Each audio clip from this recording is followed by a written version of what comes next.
कहानी की शुरुआत एक इंतहाई होलनाक और सस्पेंस से भरे सीन से होती है, जहां सिविक सियोकर नामी एक शख्स जो चेस बायो नामी एक खुफिया मेडिकल कंपनी का साइंसदान और इस कहानी का मेन विलन है, वो पुलिस को इमरजेंसी कॉल करता है। सियुक फ़ोन पर पुलिस को कानपती हुई आवाज़ में एक खौफनाक धमकी देता है, मेरा नाम सियुक है। मैं आज इस शहर की सबसे बड़ी डोंगबोरी बिल्डिंग के अंदर एक ऐसा वायरस फैलाने जा रहा हूँ सर, जिसका एंटीडोट सिर्फ और सिर्फ मेरे अपने खून के अंदर मौजूद है। ये बोलते ही वो एक इंजेक्शन निकालता है और वो एंटीडोट अपने जिस्म के अंदर दाखिल कर लेता है। वो असल में एक पागल साइंसदान था जो दुनिया को बदलने के चक्कर में एक होलहाक खेल शुरू कर चुका था। इसके बाद कहानी हमें डोंगबुरी बिल्डिंग के अंदर ले जाती है, जहां हमें हान नामी एक सीधा साधा लड़का दिखाया जाता है। हान वहां खड़ा किसी का बड़ी बेसब्री से इंतज़ार कर रहा था कि तभी वहां इस कहानी की खूबसूरत फीमेल लीड जियोन आती है। जीवन इससे कहती है, तुम अब तक मेरा वेट क्यों कर रहे हो? हान मुस्कुराकर इससे बातों में लगाता है, क्योंकि वो अंदर ही अंदर जीवन को पसंद करता था। वो दोनों इसी बिल्डिंग के एक बड़े सेमिनार हॉल की तरफ जा रहे थे, जहां चीस बायो कंपनी के चीफ कैंग की एक बड़ी मीटिंग चल रही थी। इस हॉल के अंदर कैंग स्टेज पर खड़ा होकर सबके सामने अपनी कंपनी के नए वायरस का ऐलान कर रहा था। कैंग दावा करता है कि उनकी कंपनी ने एक ऐसा जादुई वायरस बना लिया है जो इंसान के दिमाग को 100% एक्टिव करके दुनिया की हर बीमारी को जड़ से ख़त्म कर सकता है। वो सबको स्क्रीन पर एक वीडियो दिखाता है जहां एक पैरालाइज्ड फाल्जज़दा चूहा इस वायरस की वजह से अचानक बिल्कुल ठीक होकर दौड़ने लग। ये देखकर हॉल में बैठे तमाम लोग तालियां बजाने लगते हैं और हैरान रह जाते हैं। लेकिन कैंग यहाँ एक और माइंड बेंडिंग बात बताता है। इस वायरस का सबसे बड़ा फ़ायदा ये है कि इसकी मदद से इंसान बना कुछ बोले सिर्फ अपने दिमाग की लहरों से दूसरे इंसान तक अपनी मालूमात पहुँचा पाएगा, यानी एक टेलीपैथी नेटवर्क बन जाएगा।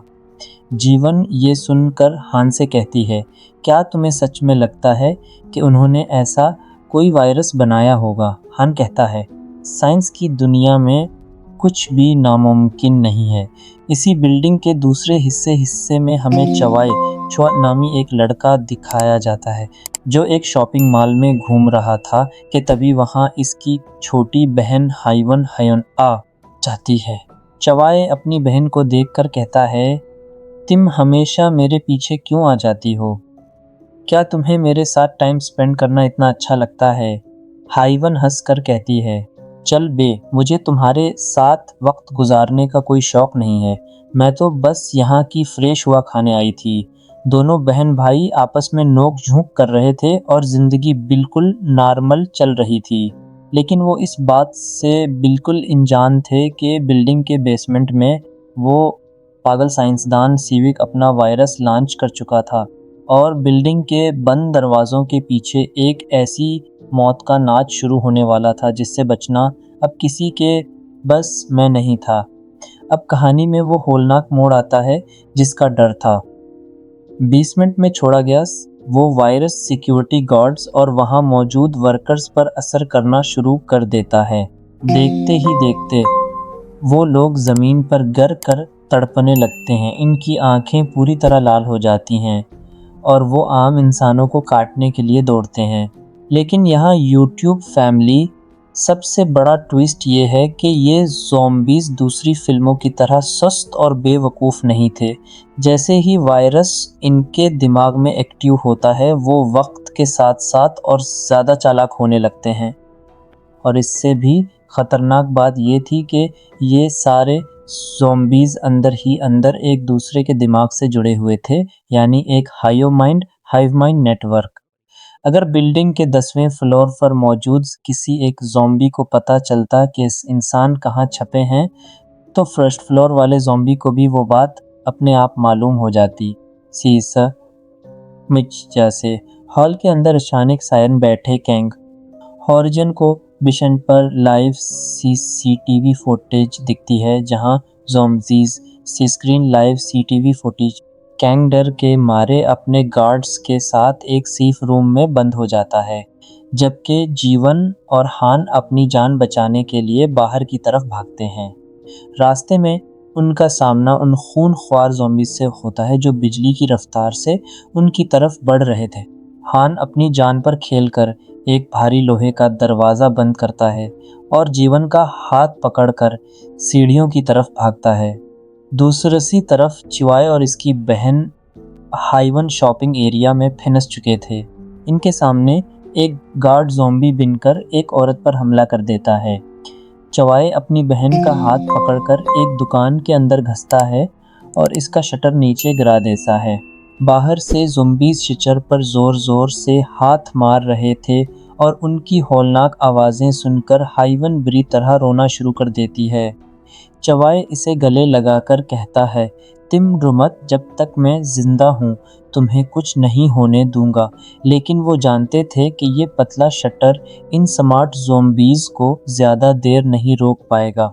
इसी दौरान जीवन और हान भागते हुए बिल्डिंग के कंट्रोल रूम में पहुंचने की कोशिश करते हैं ताकि पूरे शहर को अलर्ट भेज सकें। रास्ते में उन्हें एक ज़ॉम्बी मिलता है जो एक कोने में खड़ा चुपचाप दीवार को देख रहा था। जैसे ही हान इसके पास से गुजरने लगता है, वो ज़ॉम्बी अचानक मुड़ता है और हान पर झपट पड़ता है। विलन साइंसदान सिविक ने जो एंटीडोट अपने अंदर लगाया था, वो ज़ॉम्बीज़ के बीच में बिल्कुल आराम से घूम रहा था क्योंकि ज़ॉम्बीज़ इसे अपना ही एक हिस्सा समझ रहे थे और इस पर हमला नहीं कर रहे थे।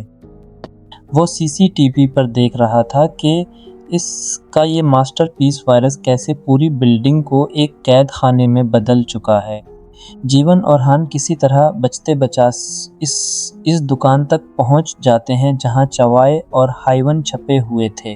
वो बाहर से कोड वर्ड बोलते हैं तो चवाय जल्दी से शटर उठाकर उन्हें अंदर ले लेता है। अब ये चारों लोग इस डेथ ट्रैप में एक की टीम बन चुके थे। हान कहता है, हमें यहाँ से निकलने के लिए बिल्डिंग के मेन एग्जिट गेट तक जाना होगा। लेकिन जेवन स्क्रीन पर देखती है कि मेन गेट पर सैकड़ों ज़ॉम्बीज़ का पहरा है और जैसे ही एक ज़ॉम्बी को उनकी बू आती है, बाकी सारे ज़ॉम्बीज़ भी एक साथ उनकी दुकान की तरफ मुड़ जाते हैं। इनका दिमागी नेटवर्क एक्टिव हो चुका था और अब मौत इनकी तरफ बढ़ रही थी। अब दुकान का लोहे का शटर ज़ॉम्बीज़ के होलनाक वार बर्दाश्त नहीं कर पा रहा था।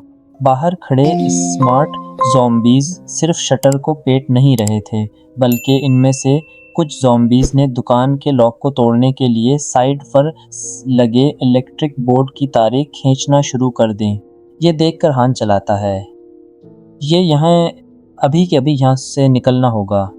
चवाय दीवार के पीछे एक छोटा वेंटिलेशन डिक्ट एयर कंडीशनर का रास्ता दिखता है।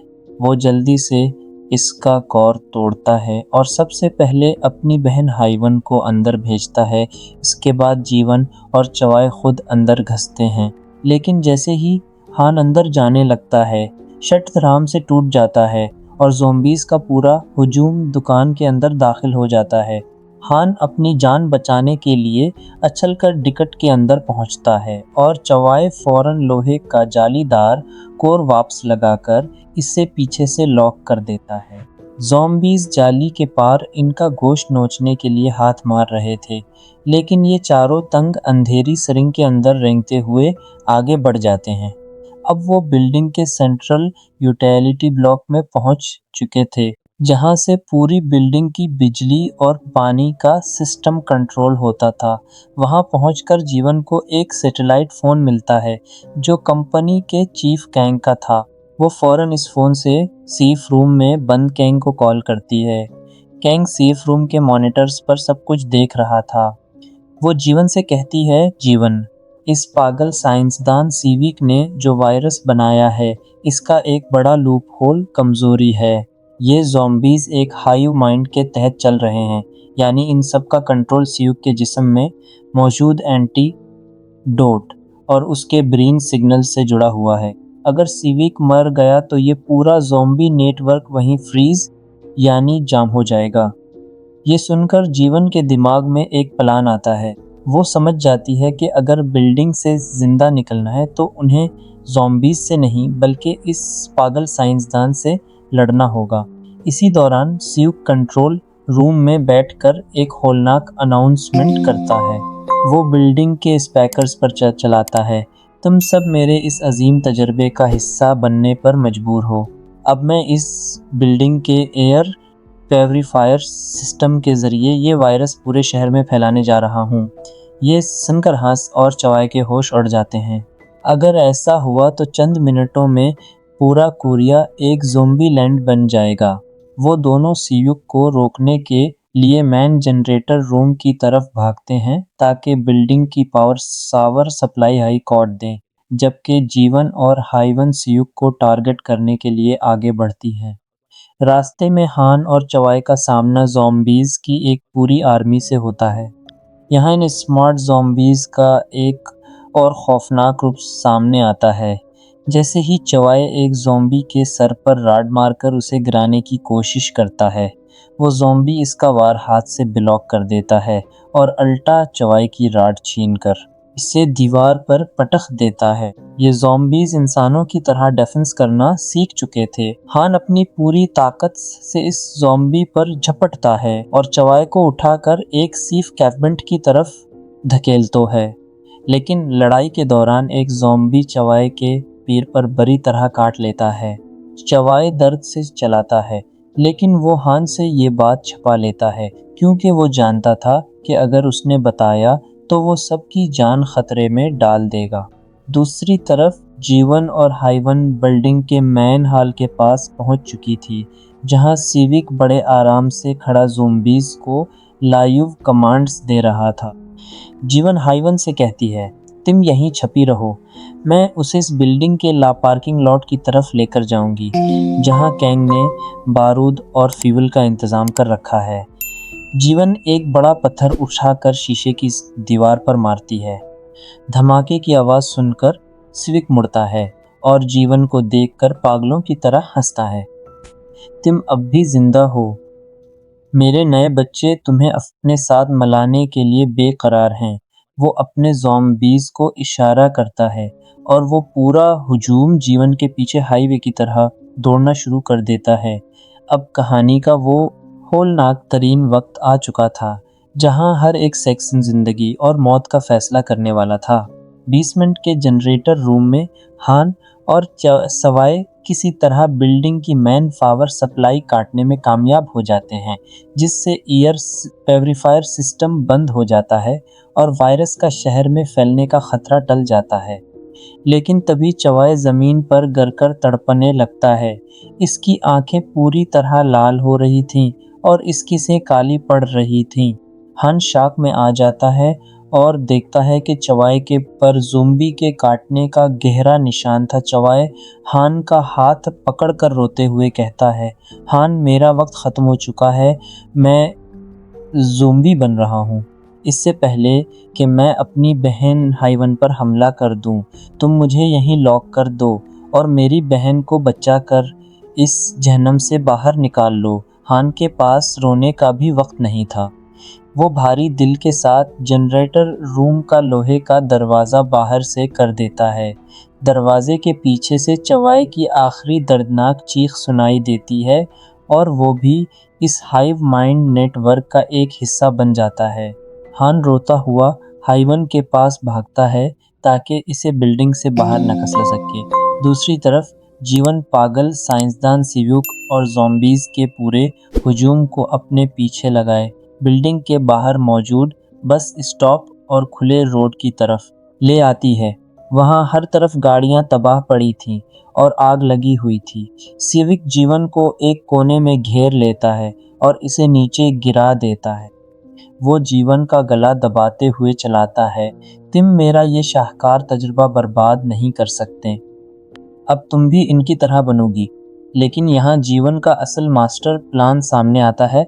वो उस जानबूझकर शिव को इस जगह लेकर आई थी जहाँ रोड पर एक बहुत बड़ी बस खड़ी थी, जिस पर मॉडल्स के बड़े बड़े खूबसूरत बिलबोर्ड्स और पोस्टर्स लगे हुए थे। जीवन अपनी पूरी ताकत लगाकर सिविक को पीछे धकेलती है और खुद फिरती से इस बस के नीचे मौजूद एक छोटे से रास्ते से रेंग कर दूसरी तरफ निकल जाती है। अब जैसे ही वो स्मार्ट ज़ॉम्बीज़ वहाँ पहुँचते हैं, इनका पूरा सिस्टम कंफ्यूज हो जाता है।